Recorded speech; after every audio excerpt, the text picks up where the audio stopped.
আমাকে নামতে হবে পরের স্টেশনে, দূরে যাবে তুমি, দেখা হবে না আর কোনোদিনই।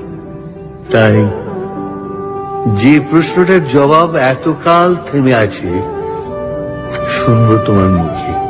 সত্য করে বলবে তো? আমি বললাম বলবো।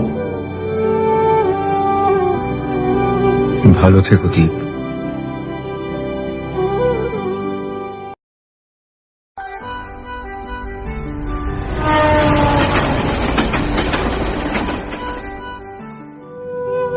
আমাকে নামতে হবে পরের স্টেশনে, দূরে যাবে তুমি, দেখা হবে না আর কোনোদিনই।